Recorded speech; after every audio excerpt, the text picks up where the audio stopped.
ನ್ಯೂಸ್ಗೆ ಸ್ವಾಗತ. ನಾನು ಸಾನಿಯಾ. ಬನ್ನಿ ನೋಡೋಣ ಇವತ್ತಿಂದು ಹೊಸ ಅಪ್ಡೇಟ್.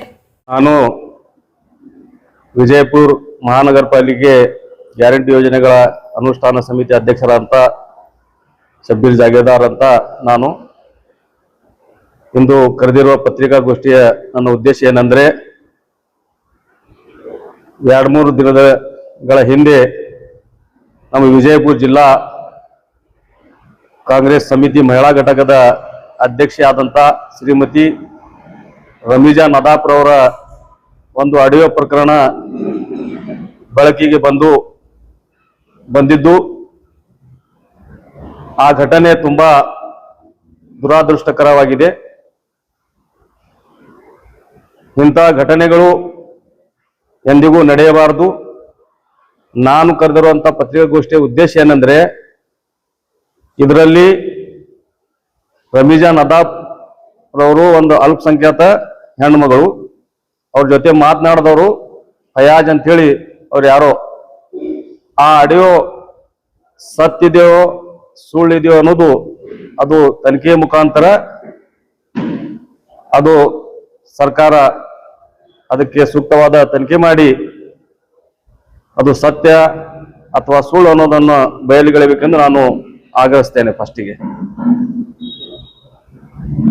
ಇದರಲ್ಲಿ ಇಬ್ರು ಮಾತನಾಡಿದವರು ಅಲ್ಪಸಂಖ್ಯಾತರಾಗಿರೋದ್ರಿಂದ ಎಲ್ಲಿ ಇಡೀ ಸಮಾಜ ನಮ್ದು ಏನು ಅಲ್ಪಸಂಖ್ಯಾತ ಸಮಾಜ ಇದೆ, ಮುಸ್ಲಿಂ ಸಮಾಜ, ಅದರಲ್ಲಿ ಇಂತಹ ಮಾಟ ಮಂತ್ರಗಳಿಗೆ ನಮ್ಮ ಇಸ್ಲಾಂ ಧರ್ಮದಲ್ಲಿ ಎಲ್ಲಿಯೂ ಕೂಡ ಒಂದು ಎಳ್ಳಷ್ಟು ಕೂಡ ಜಾಗ ಇಲ್ಲ. ಇದರಲ್ಲಿ ಪವಿತ್ರ ಅಲ್ಲಾಹನು ಕೂಡ ಇಂತಹ ದುಷ್ಟ ಕೆಲಸಗಳಿಗೆ ಇಡೀ ನಮ್ಮ ಕುರಾನ್ನಲ್ಲಿಯೂ ಕೂಡ ಇದಕ್ಕೆ ಎಲ್ಲಿ ಅವಕಾಶ ಇಲ್ಲ. ಇಂತಹ ಪಾಪದ ಕೆಲಸ ಯಾರಾದ್ರೂ ಮಾಡಿದ್ರೆ ಅವರಿಗೆ ಇಲ್ಲಿ ಆದ್ರೂ ಬಿಡಿ, ಮೇಲೇನೂ ಅವರಿಗೆ ಸ್ವರ್ಗ ಸಿಗುವುದು ಕಷ್ಟ. ಇದು ಕುರಾನ್ನಲ್ಲಿ ಸ್ಪಷ್ಟವಾಗಿ ಹೇಳಿದೆ. ಈ ಮಾತು ಮಾಟ ಮಂತ್ರಕ್ಕೆ ಇಸ್ಲಾಂ ಧರ್ಮದಲ್ಲಿಯೇ ಇದಕ್ಕೆ ಅವಕಾಶ ಇಲ್ಲ. ಇದೆಲ್ಲ ಗೊತ್ತಿದ್ದು ಒಂದು ವೇಳೆ ರಮೀಜಾ ನದಾಫ್ರವರು ಏನಾದ್ರೂ ಇಂಥ ಕೆಲಸ ಮಾಡಿದ್ರೆ ಅವರಿಗೆ ದೇವರು ಎಂದೂ ಕ್ಷಮಿಸೋದಿಲ್ಲ. ಇದರಲ್ಲಿ ಅವರು ಮಾಡದೇ ಇದ್ರೆ ಯಾರಾದ್ರೂ ಅದಕ್ಕೆ ದುರಾದೃಷ್ಟಕರ ಯೋಚನೆಯನ್ನು ಇಟ್ಕೊಂಡು ಮಾಡಿದ್ರೆ ದೇವರು ಅವರನ್ನು ಕೂಡ ಬಿಡೋದಿಲ್ಲ ಎನ್ನುವ ನಂಬಿಕೆ ನಂದು. ಇದರಲ್ಲಿ ನಮ್ಮ ಆ ಆಡಿಯೋದಲ್ಲಿ ನಾನು ಕೇಳ್ಪಟ್ಟೆ, ಅದು ಸತ್ಯದೋ ಸುಳ್ಳೋದೋ ಗೊತ್ತಿಲ್ಲ. ಅದನ್ನು ನಾವು ಇಂದು ಆ ರಮೀಜಾ ನದಾಫ್ರವರು ಏನ್ ಹಂಗ್ ಮಾಡಿದ್ದಾರೋ ಬಿಟ್ಟಿದ್ದಾರೋ ಅವ್ರ ಮೇಲೆ ಬಿಡೋಣ, ದೇವರ ಮೇಲೆ ಬಿಡೋಣ. ಇಲ್ಲ, ಅವರಿಗೆ ಇದು ಸತ್ಯಾಂಶ ಹೊರಬರಬೇಕಾದ್ರೆ ಅವರೇ ಸ್ವತಃ ಇದು ಪೊಲೀಸ್ ತನಿಖೆಗೆ ಒಳಪಡಿಸಿ ಇದು ಸತ್ಯ ಇಲ್ಲ ಅನ್ನೋದನ್ನು ಅವರು ಸಾಬೀತುಪಡಿಸ್ಲಿ. ಇದು ಯಾಕೆ ಹೇಳ್ತಾ ಇದ್ದೀನಂದ್ರೆ, ಇದರಿಂದ ಇಡೀ ನಮ್ಮ ಅಲ್ಪಸಂಖ್ಯಾತ ಸಮಾಜ ನಮಗೆ ನೋವಾಗಿದೆ ಇದರಿಂದ. ಯಾಕಂದ್ರೆ ಎಲ್ಲರೂ ನಮಗೆ ಒಂದೇ ದೃಷ್ಟಿಯಿಂದ ನೋಡ್ಲಿಕ್ಕೆ ಸ್ಟಾರ್ಟ್ ಮಾಡ್ತಾರೆ. ಏನಪ್ಪಾ, ಅಲ್ಪಸಂಖ್ಯಾತರಿಗೆ ನಾವು ನಂಬಿ ಎಲ್ಲಾ ಅಧಿಕಾರ ಕೊಟ್ಟಾಗಲೂ ಕೂಡ ಇವ್ರು ಹಿಂಗನೂ ಮಾಡಬಹುದಾ ಅಂತ ಹೇಳಿ ಕೊಟ್ಟವರಿಗೆ ಇದು ತ್ರಾಸ ಆಗುದೇ.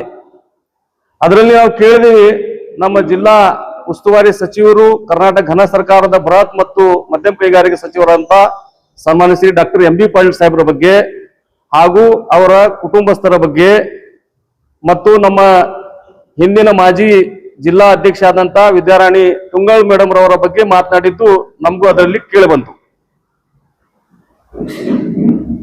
ಇಂತಹ ಮಾಟ ಮಂತ್ರಗಳು ಏನಾದ್ರೂ ಮಾಡ್ಲಿಕ್ಕೆ ನಿಮ್ಮಲ್ಲಿ ಶಕ್ತಿ ಇದ್ರೆ ನಮ್ಮ ನಗರ ಶಾಸಕ ಬಾಳ್ ಮಾತಾಡ್ತಾರ ಅವರು ನಮ್ಮ ಅಲ್ಪಸಂಖ್ಯಾತರ ಬಗ್ಗೆ.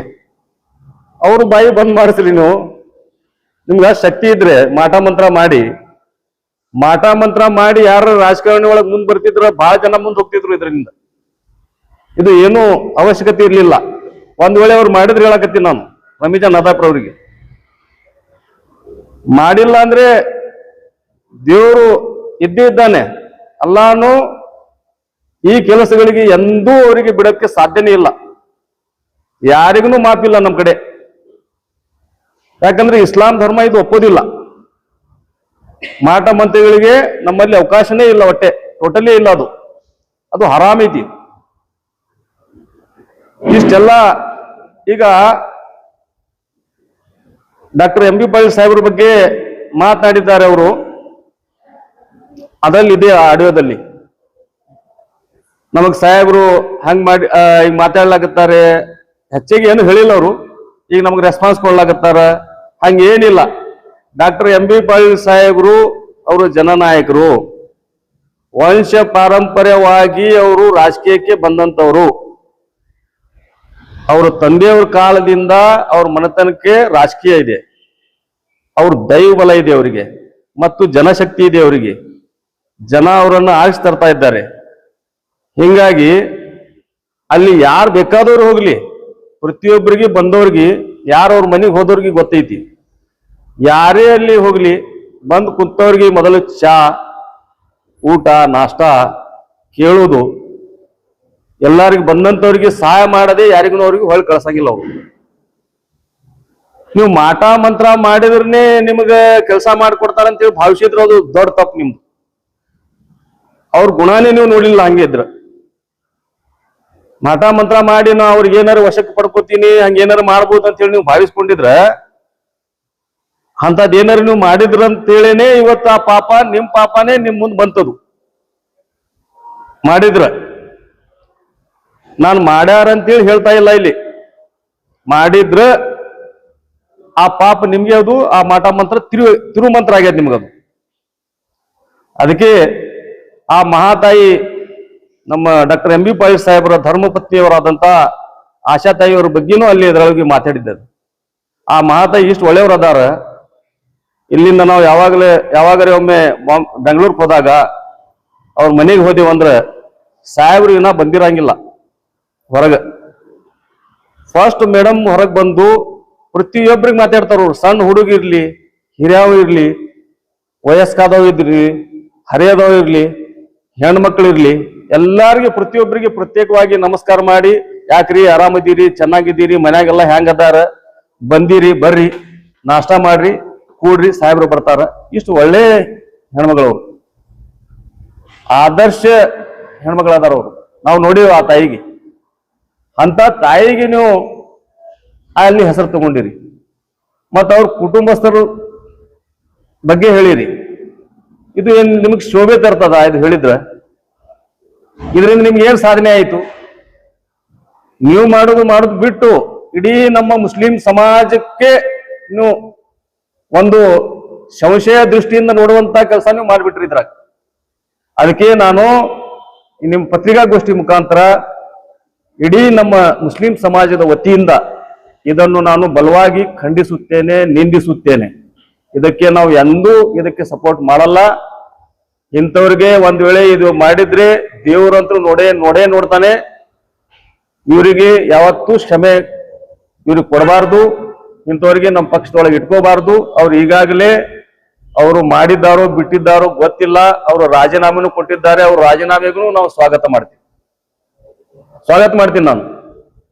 ಆ ಮಾಜಿ ಜಿಲ್ಲಾ ಮಹಿಳಾ ಅಧ್ಯಕ್ಷರು ಏನು ವಿದ್ಯಾರಾಣಿ ತುಂಗಳ್ರವ್ರು ಇದ್ರು, ಅವರು 3 ವರ್ಷ ಚೆನ್ನಾಗಿ ಕೆಲಸ ಮಾಡಿದ್ರು.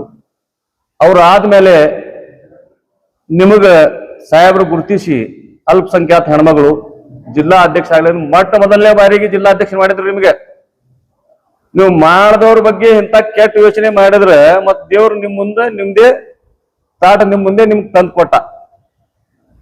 ಈಗ ಅನುಭವಿಸ್ರಿ.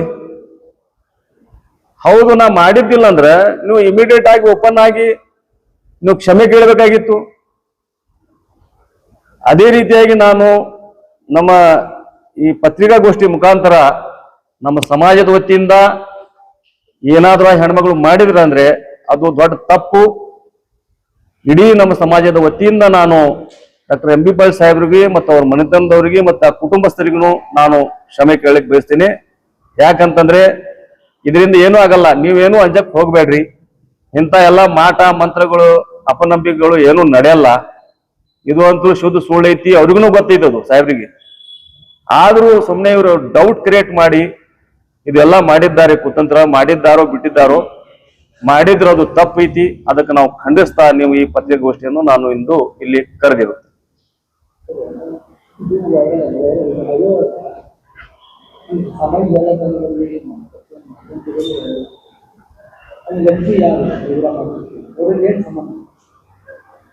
ಆ ಆಡಿಯೋ ನೀವು ಕೇಳಿರ್ಬೇಕು.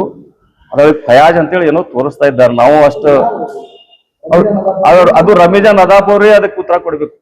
ನೀವು ಅವ್ರು ಸಿಕ್ಕಾಗ ಅದು ಕೇಳ್ರಿ, ಇದು ಹಿಂಗ್ಯಾಕ್ ಮಾಡಿದ್ರಿ, ನೀವು ಮಾಡೋದ್ರಿಂದ ನೀವು ಮಾಡಿರೇನಿಲ್ಲ, ಮಾಡಿದ್ರಂದ್ರ ಇದರಿಂದ ಯಾವ ಸಮಾಜದ ಕೆಲ್ಸಕ್ಕೆ ಹೆಸರು ಕೇಳಲಾಕತ್ತೈತಿ, ಅದಕ್ಕೆ ನೀವು ಕ್ಷಮೆ ಕೇಳಿದ್ರಿ ಏನು, ಮತ್ ಸಮಾಜ ಏನ್ ಉತ್ತರ ಕೊಡ್ಬೇಕು ನಾಳೆ? ಆಯ್ತ್ರಿ, ನೀವು ಮಾಡಿ ಹೋದ್ರಿ, ನಾವು ಹೋದೆ ಅಂದ್ರೆ ಅವ್ರು ನಂಬ್ತಾರ್ರಿ ನಮಗ್ ನಾಳೆ.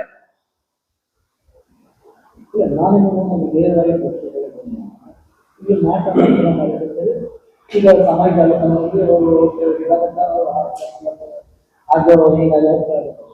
ಆ ರೀತಿ ಆಗ್ತದೆ. ಏನು ಮಾಡೋದು ನೀವೇ ಹೇಳಿದ್ರು ಶಾಸಕರು ಬಹಳ ಮುಸ್ಲಿಮರು ಬಾಯಿ ಬಂದ್ ಮಾಡಬೇಕಾಗಿದೆ ಮಾಡ್ರಿ. ಮತ್ ಆಗ್ತಿದೆ ಅದೇ ಆಗುದೇ ಇಲ್ಲ. ಇದು ನಿಮ್ಗೆ ಅಷ್ಟ್ ಶಕ್ತಿ ಇದ್ರ MB ಪಾಟೀಲ್ ಸಾಹೇಬ್ರಿಗೆ ಮಾಟ ಮಂತ್ರ ಮಾಡಿ ಏನಾರ ನಾನು ಕಬ್ಜಾ ಮಾಡ್ತೀನಿ ಅಂತ ನೀವು ತಪ್ಪು ತಿಳ್ಕೊಳಿಕೆ ಐತಿ ನಿಮಗ್ ಬುದ್ಧಿನೇ ಇಲ್ಲ ಅಂದಂಗ. ನೀವು ಇಂಥವ್ರು ರಾಜಕಾರಣದಾಗನು ಇರ್ಲಾಕ ಲಾಯ್ಕಿಲ್ಲ. ನೀವು ರಾಜಕಾರಣದಾಗ ಮುಂದೆ ಬರ್ಬೇಕಿದ್ರ ಜನನಾಯಕರಾಗಬೇಕು, ಜನಸೇವೆ ಮಾಡಬೇಕು, ಜನರಿಗೆ ಹಿತ ಕಾಪಾಡಬೇಕು, ಅವ್ರ ಬಗ್ಗೆ ಹೋರಾಟ ಮಾಡಬೇಕು, ಪಕ್ಷದ ತತ್ವ ಸಿದ್ಧಾಂತ ಮೇಲೆ ಬದ್ಧ ಇರಬೇಕು. ಅವಾಗ ಹೋಗಿ ಏನಾರೇ ನಿಮ್ಗೆ ಜನ ಒಪ್ಪದಾಗ ನೀವು ನಾಯಕರಾಗ್ತೀರಿ. ನೀವೆಲ್ಲರೂ ಮಾಟ ಮಂತ್ರ ಮಾಡ್ತಿಲ್ಲ ಅಂದ್ರೆ ಇದು ತಪ್ಪಲ್ಲ.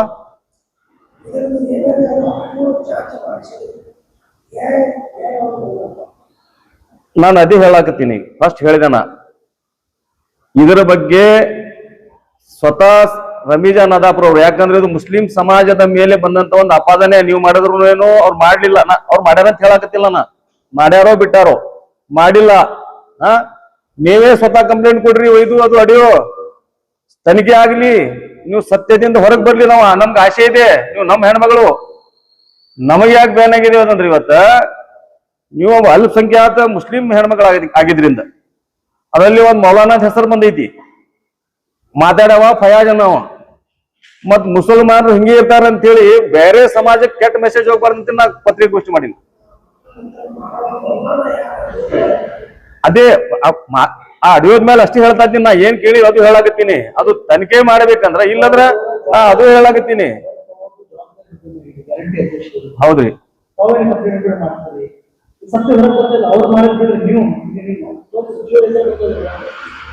ಮಾಜಿ ಜಿಲ್ಲಾಧ್ಯಕ್ಷರ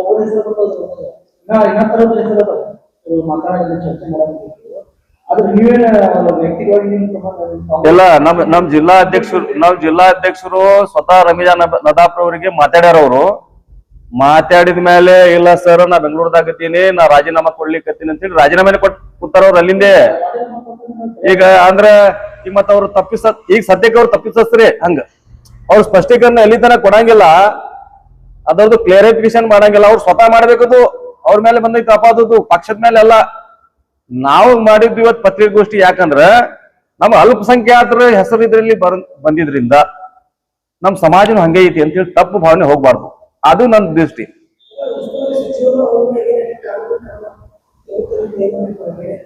ಅವ್ರು ದೊಡ್ಡ ಮನಸ್ಸಿನವ್ರು ಅದಾರಿ ಸರ್. ಅವ್ರು ಇಂಥವೆಲ್ಲ ಆತ್ಮನಂಬಿಕೆಗಳಿಗೆ ಇದು ಮಾಡಂಗಿಲ್ಲ. ಅವ್ರು ಇಂಥವೆಲ್ಲ ಎಷ್ಟೋ ಜನ ದಿವ್ಸ ಇದೇ ಮಾಡ್ತಿರ್ತಾರ. ಇವ್ ಸಣ್ಣ ಕೆಲಸ ಅವ್ರಿಗೆ ಟೈಮ್ ಇಲ್ಲ. ಅವ್ರು ಇಡೀ ರಾಜ್ಯ ನೋಡಬೇಕು, ರಾಜ್ಯದ ಮಂತ್ರಿ ಅದಾರ ಅವರು. ಇಂಥವೆಲ್ಲ ಯಾರು ಏನೋ ಮಾಡ್ತಾರ, ದಿವ್ಸ ಇದೇ ಮಾಡ್ಕೊ ಕೂತ್ರೆ ಬೇರೆ ಕೆಲಸ, ರಾಜ್ಯದ ಕೆಲಸ ಯಾರು ಮಾಡೋರು?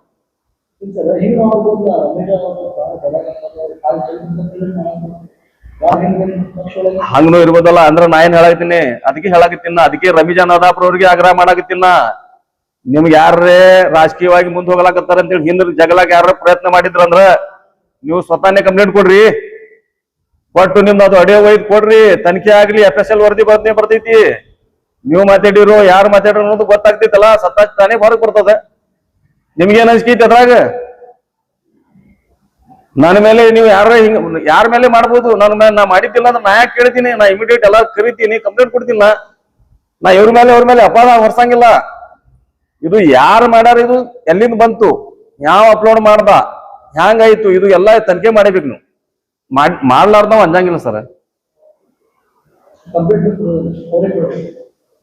ಕಂಪ್ಲೇಂಟ್ ನಾವು ಕೊಡ್ಬೇಕಂದ್ರೆ ನಾವು ನೋಡ್ರಿ, ಅದು ಅದು ವೈರಲ್ ಆಗಿದ್ದು ಆಡಿಯೋ ಐತಿ. ಇದು ತಿಳಿದ್ರಿ, ವೈರಲ್ ಆಗಿದ್ದು ಆಡಿಯೋ ಅಥೆಂಟಿಕ್ ಆಗಿ ನಮ್ ಕೈಯಾಗೆ ಬಂದು ನನ್ಗೆ ಬಂದಿತ್ತಂದ್ರೆ ನಾ ಕೊಡ್ಬೋದು, ಹೌದಿಲ್ಲ?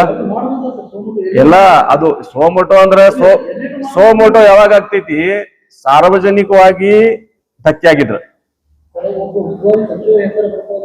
ಅದಕ್ಕೆ ಉಸ್ತುವಾರಿ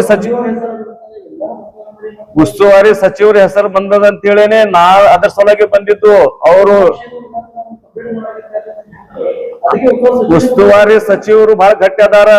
ಇಂಥವೆಲ್ಲ ಜುಜುಬಿ ಇವು ಆಡಿಯೋ ವಿಡಿಯೋಕ್ ಏನಾರ ಮಾಟ ಮಂತ್ರಕ್ಕೆ ಏನೋ ಅಂಜುವಂತ ಮನೆತನ ಅಲ್ಲದು. ಅದು ಶ್ರೇಷ್ಠ ಮನೆತನ ಐತಿ, ರಾಜಕೀಯ ಮನೆತನ ಐತಿ. ಅದು ಅವ್ರಿಗೆ ದೈವ ಬಲ ಬಹಳ ಐತಿ. ನೀವೆಲ್ಲ ಇಂಥ ಮಾಡೋರು ಏನೋ ನಾಟಕನೂ ಇಲ್ಲ ಅವ್ರಿಗೆ.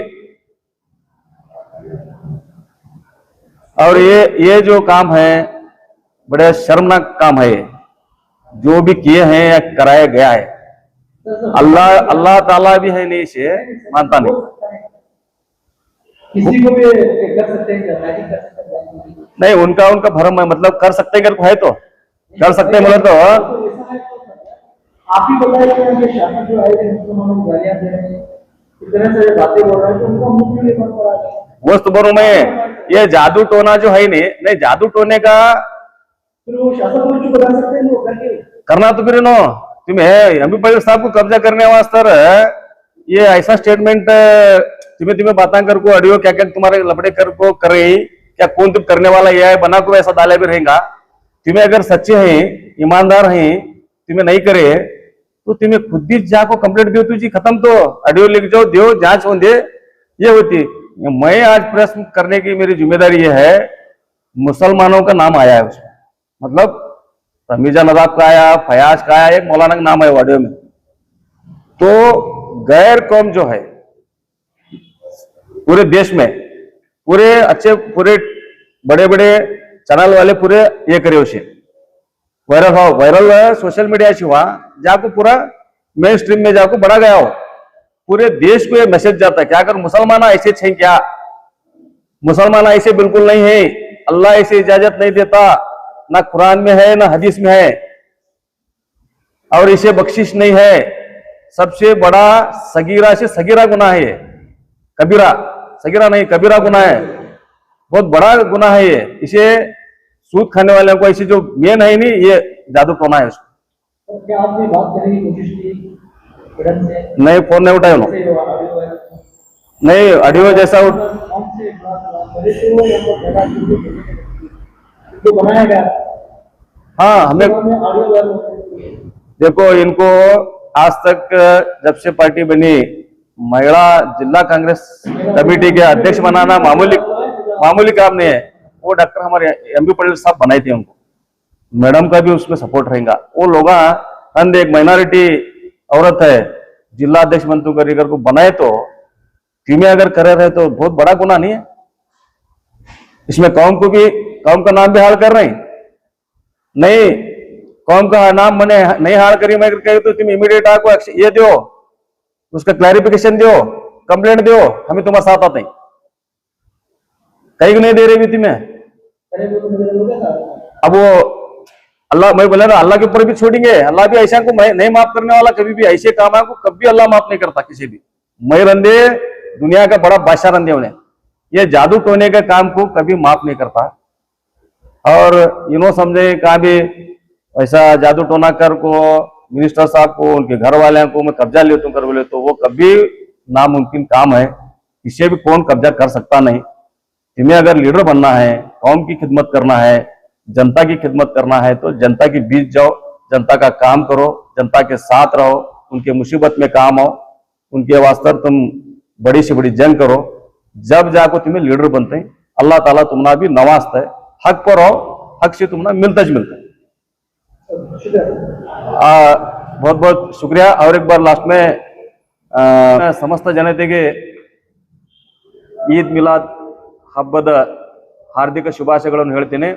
ಈದ್ ಮಿಲಾದ್ ಹಬ್ಬ ದಿನಾಂಕ 25ರಂದು ನಮ್ಮ ಪ್ರವಾದಿ ಮೊಹಮ್ಮದ್ ರವರ ಜಯಂತಿ ಪ್ರಯುಕ್ತ ವಿಜಯಪುರ ನಗರದಲ್ಲಿ ಶಾಂತಿಯುತವಾದಂಥ ಮೆರವಣಿಗೆಗಳು ನಡೀತಾ ಇದ್ದಾವೆ.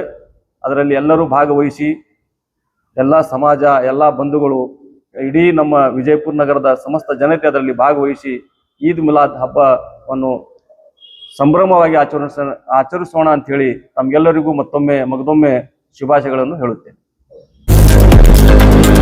लेटेस्ट न्यूज अपडेट्स के लिए YouTube एक्सप्रेस को सब्सक्राइब कीजिए, साथ में बेल आइकॉन को भी क्लिक कीजिए, साथ ही साथ लाइक, शेयर और कमेंट करना ना भूलिए।